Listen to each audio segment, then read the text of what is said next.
Fala, gente, tudo bem? Giovanni Pasquale aqui com mais um vídeo para o canal.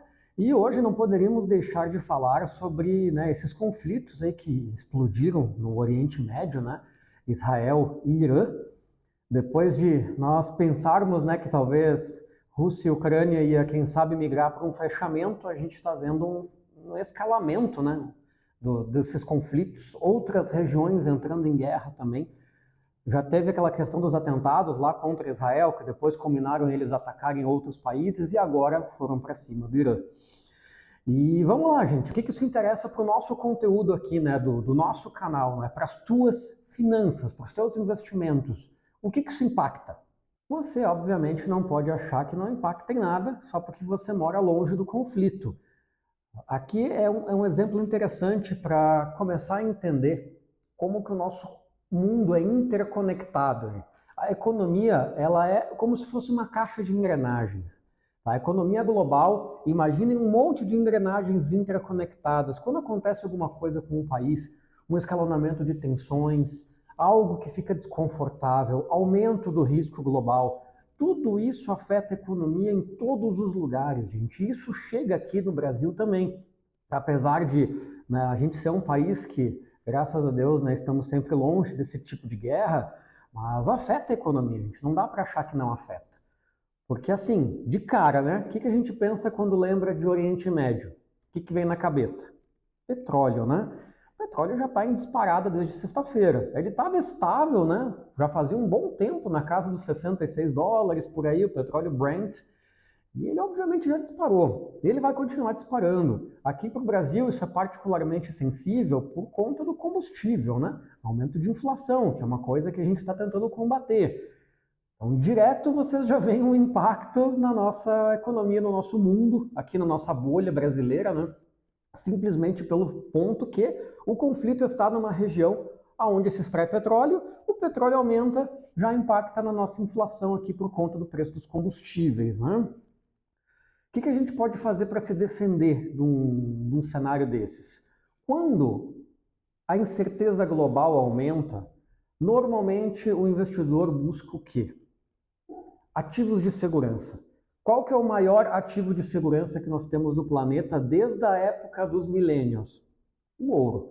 Então, se vocês pegarem o Gold 11, GOLD 11, que é um ETF que é basicamente lastreado em ouro, vocês vão ver que ele já tinha disparado na época ali da questão do conflito Trump-China, nessa situação, nesse âmbito, Era um ETF que estava sempre na casa dos 9, 10 reais. Quando começou os conflitos com a Rússia, ele subiu. Depois veio essa questão da guerra comercial, das tarifas do Trump, e agora esse novo conflito. Então, simplesmente vocês puxarem o gráfico do Gold 11, vocês já vão ver o impacto direto que a incerteza global tem nesse tipo de ativo.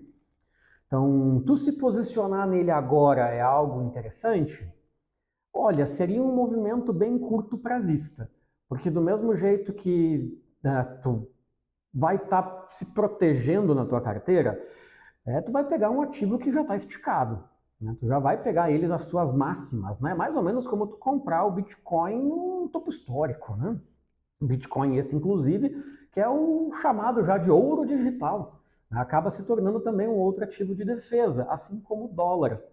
Então esses três aí, essa trinca, gente, ouro, Bitcoin e dólar, é o que o mundo busca quando temos conflitos. Isso em qualquer lugar, porque são ativos justamente comuns para todas as economias. Todos os países podem ter acesso a isso dentro dos seus veículos disponíveis. Aqui no Brasil, criptomoeda tu consegue comprar, ouro tu consegue comprar através da CTF que eu acabei de comentar, e dólar tu também consegue dolarizar tua carteira facilmente. E aqui eu falo não só ter investimentos em dólar, mas simplesmente tu comprar dólar, trocar reais por dólares, Todos esses ativos aí vão sofrer altas em função do escalonamento de conflitos. Então, nosso amigo dólar que estava estável, caindo, Saiu lá da faixa dos 6, foi para os 5,70, foi para os 5,50, agora já vai retornar a patamares mais altos. Por quê? Porque o mundo busca dólar quando está com medo, quando está com receio.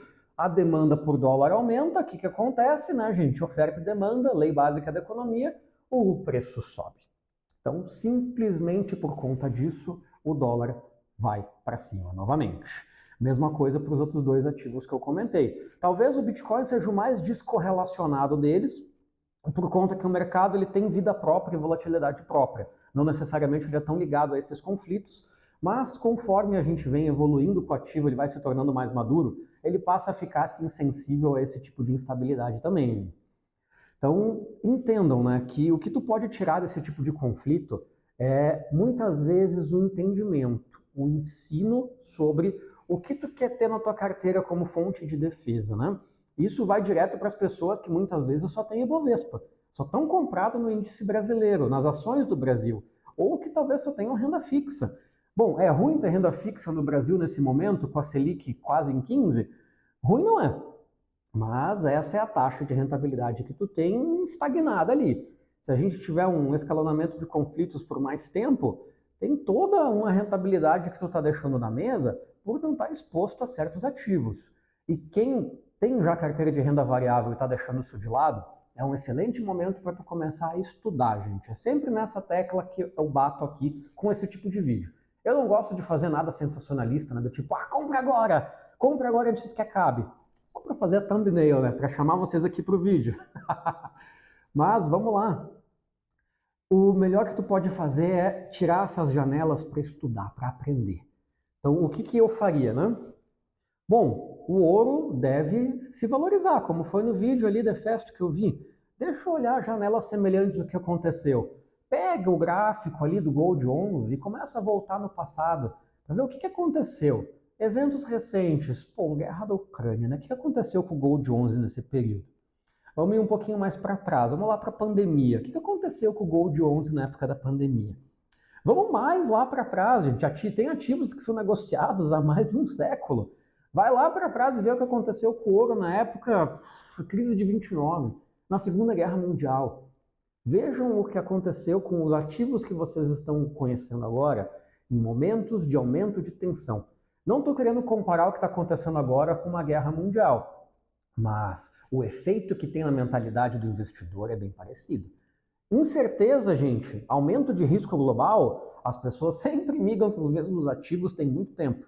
Então aproveita esse período não para comprar, mas para estudar e entender. Para quando esses ativos começarem a cair de novo, né, porque os conflitos eles vêm e vão, né, gente? É muito extremo falar que agora o mundo acabou. Não, agora, depois de tantas guerras e conflitos que a gente viu, estatisticamente falando, nós vamos continuar vivos pelo menos por mais a nossa geração. Então, entenda como você pode tirar o maior proveito dela. Né? Entenda como esses ativos funcionam. E quando eles começarem a corrigir de preço, poxa, baixou a poeira do conflito, mundo caminhando para algo mais estável por mais tempo, esses ativos começam a corrigir, que é o próprio Gold 11, né, que estava acima da casa dos 20, foi lá buscar o 19, 18, aí agora ele vai embora de novo, né? Então, é complicado tu se posicionar nesse tipo de ativo quando tu está no topo histórico. Porque o que vai acontecer? Tu até pode capturar uma alta curto prazista, mas depois, quando vier a correção, é bem possível que tu entregue tudo de volta. Então, se tu é um cara mais ávido do swing trade, tu quer tentar aproveitar o movimento de curto prazo, né, a sua conta e risco. Se tu é um investidor mais tradicional e quer investir para o médio e longo prazo, buscando valor na tua carteira, recebimento de dividendos, tu precisa de uma janela de oportunidade onde tu compre barato esses ativos, né? É basicamente aí a fonte do value investing, né? É aquilo que tu mais quer fazer, comprar bons ativos a bons preços, né? Num bom momento. Então aproveita isso que está acontecendo para estudar, bota esses ativos aí no radar. Quando a poeira baixar e eles começarem a corrigir, opa, agora está na hora de eu me posicionar nesses caras. A gente está vendo que não está passando um ano sem ter uma tensão em algum lugar e esses ativos vão voltar a subir. Então, se tu esperar ficar mais barato para comprar, tu pega uma valorização melhor no médio e longo prazo. Ah, mas e se agora explodir conflito e tudo que é lado e nunca mais corrigir para eu comprar? Bom, pelo menos tu aprendeu. Né? Em algum momento as coisas vão voltar a uma normalidade. Né? É a mesma coisa, por exemplo, na época da pandemia, do Covid, né? Petrobras a R$11. Talvez tu vá ter que esperar uma próxima pandemia global para conseguir comprar barato assim. Mas se acontecer, Deus queira que não, né? Mas se acontecer, tu já sabe, né? Ao invés de ficar como todos os investidores realizando prejuízo na carteira, tu pega um caixa e compra bons ativos a bons preços, né? Aí tu precisa ter a coragem de fazer o que precisa ser feito também. Tirem essa lição aí para a semana, gente. Dúvidas que possam ter ficado, deixa embaixo nos comentários, se inscreve no canal se não está inscrito, deixa o teu gostei, segue a gente nas redes sociais, tudo isso que eu falei é de graça e ajuda a gente pra caramba a crescer aqui com esse canal. Certinho? Excelente semana a todos e até a próxima.